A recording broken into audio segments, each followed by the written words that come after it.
I never thought my life could turn so abruptly. It all started with little things I didn't notice before. She began to behave strangely. More often she went to another room, the phone was always with her, and she reacted nervously to calls from unfamiliar numbers and quickly ended the conversation. At first, I tried to convince myself that it was trifles, parallel work or stress, but my heart told me otherwise, the first serious hint I got by accident. I was sitting in the room and noticed that her phone was left on the table. Message from a strange man, yesterday was incredible. I can't wait for the next time. I felt the blood flowing to my face. It couldn't have been a joke. My body became cold. And my mind began to look for logic in the chaos of feelings. The following days I observed her behavior. Every look, every message, every call seemed suspicious. I started checking my phone, correspondence, looking at the history of the location. And the more evidence I found, the more it became obvious, she was cheating.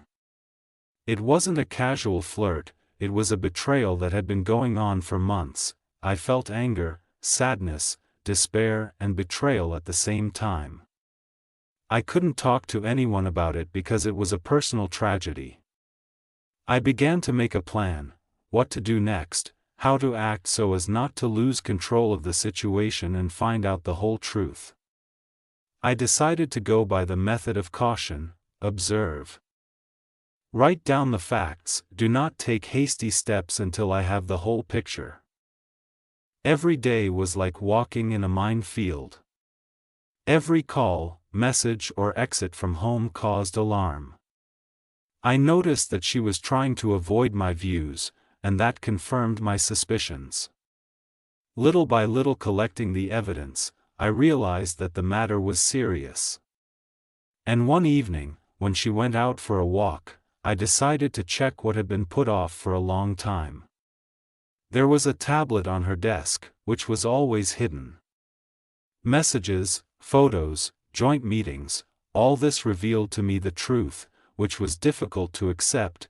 My heart was breaking with a mixture of anger and sadness, but I had to keep a cold mind. I decided that I had to find out with whom and how long this betrayal lasts. I began to observe carefully, took notes, kept evidence, so that there would be no doubts later. And every day confirmed the worst fear: she deceived me systematically. The next step was decisive. I didn't want to make a scandal without evidence, but I also understood that I could no longer tolerate betrayal. I planned a meeting during which she did not suspect anything. And when the moment came, I put all the evidence in front of her: correspondence, photos, anymore. My anger and despair exploded at the same time. She didn't expect me to find out so much. And although at that moment I felt like a winner in terms of revealing the truth, my heart was still torn from the betrayal of the person I loved. I realized that some things could not be fixed. All that remained was to proceed, either leave her, or try to live with the trauma, knowing that the trust was destroyed. After that conversation, the following days were filled with silence, sadness, and heavy thoughts. I analyzed everything. The first hints, the little details that I ignored, now seemed obvious. I felt betrayed, but I also understood that lessons could be learned from this situation. My life will never be the same as before, but I realized one thing: the truth always comes out. And it depends only on you how you live with it. This story is about betrayal, pain, and the power of acceptance. It's about how difficult it is to trust, even when it seems that you know a person everywhere and always. And although I learned the truth, I also realized that life does not end with one betrayal.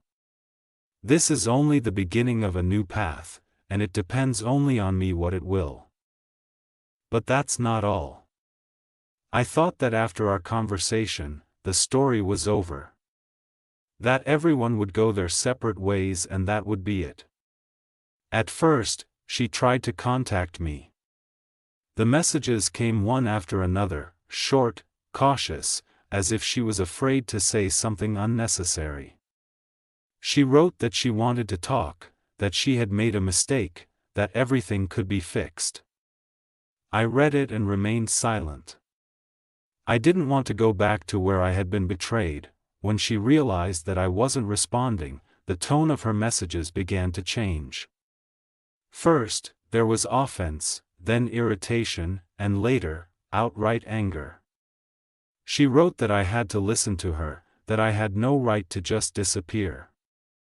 And it was at that moment that I realized for the first time, for her, it was no longer documents to which she had access suddenly disappeared. Then I found out that money had disappeared from my account, not all at once, but just enough for me to notice. When I tried to figure it out, she wrote to me again. This time without any pretense. She made it clear, either we come to an agreement, or she would take everything she could. I was shocked. The person with whom I shared my life now looked at me as a resource. As something that could be used. I realized that the betrayal was only the beginning, and that the real test was yet to come. I started collecting evidence, screenshots, statements, messages. Her every move only confirmed that she had crossed the line. She tried to pressure me. She said she would ruin my reputation, that she would tell her version to all my friends. But fear gradually turned into determination. I was no longer the person who could be intimidated. I asked for help and, for the first time in a long time, felt that the situation was back under my control, when she realized that her threats weren't working. She disappeared as suddenly as she had appeared. No explanations, no apologies. She left behind a mess that I had to clean up myself. But along with that mess came the realization that I had survived. I had endured. And I had not allowed the person who betrayed me to break me completely. This story did not end the way I had imagined. But it taught me the most important lesson: when someone loses power over you, they often try to take everything else away. And the only way to win is to not let them do that.